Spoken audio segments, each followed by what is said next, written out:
Hey, Jim, I want to ask you one thing on this. You've seen the Meltzer Cornette feud evaporate and stuff, or the relationship. Is one guy right and one guy wrong? Are both Probably of them not. wrong, or are both of them right? They're both right. They're both right because all they're doing is expressing an opinion. Mm-hmm. How can anybody's opinion necessarily be wrong unless we're going to be like a lot of wrestling people, a lot of wrestling fans? So if you don't agree with me, Carlos, God damn it, buddy, I'm sorry, you're just wrong because you don't have a right to that opinion. That's stupid. Or we can't talk. That's even stupider. Right. So that's where I see that coming in. I don't know that either guy's wrong, quite frankly. And I'm not just splitting the fence here. Why don't JR don't want to commit because he likes both guys. I've known Meltzer's for 30 years and Cornette as well.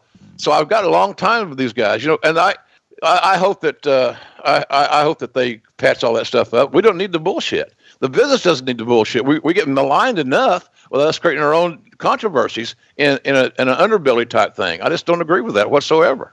Well, Jim, this is the problem with today in wrestling. The reason it's difficult for it to become more popular is anytime there's a show or anytime something happens, it's just a very toxic environment online with the discussions.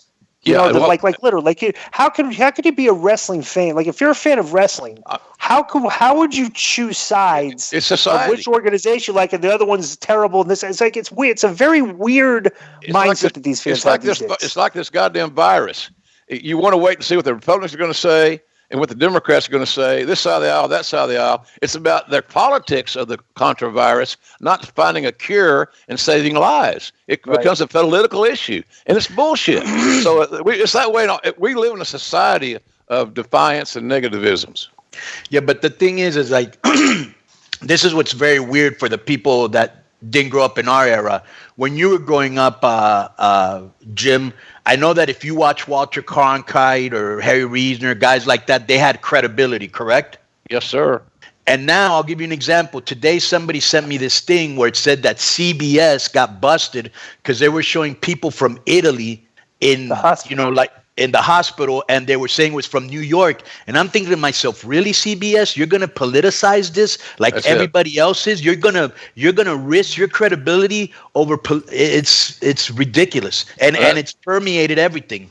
Yeah, it seeps into our business as well. And Disco, you're right. How can you be a true fan and criticize everything you see? What I would do if I were you, Mr. Criticizer, is not watch, because obviously it's upsetting you. And watch, it's pro wrestling, for God's sakes. Right. It's not meant or created to upset you and change your whole goddamn demeanor on your life. It just doesn't work that way. Right. How much? I'll be honest. I tell everybody, WWE got me to the point where I don't watch it anymore. Now it's like I've been in the wrestling business 27 years. I'm speaking from the perspective of somebody that stopped watching the show. So if people say, "Oh, well, you don't watch," it's like, yeah, I don't watch. I'm telling you why I don't watch. So maybe you would want to try to correct the things that you're doing that wrong to make it me not watch, because there's a lot of people like me that aren't watching.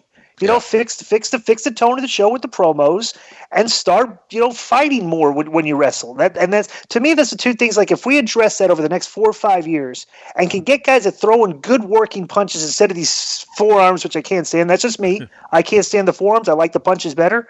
And just quit doing so many dives.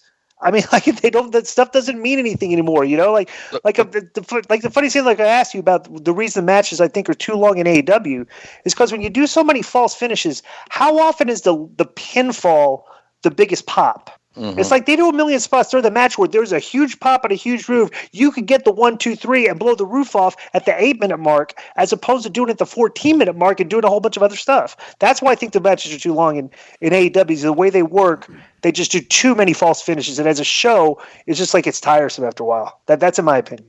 Well, and you got a right to that. And I don't agree with you, Disco, but I appreciate and respect your opinion. Mm-hmm. Right. So I'm not going to go on a Twitter tirade. And please block them on Twitter, Jim, for that comment.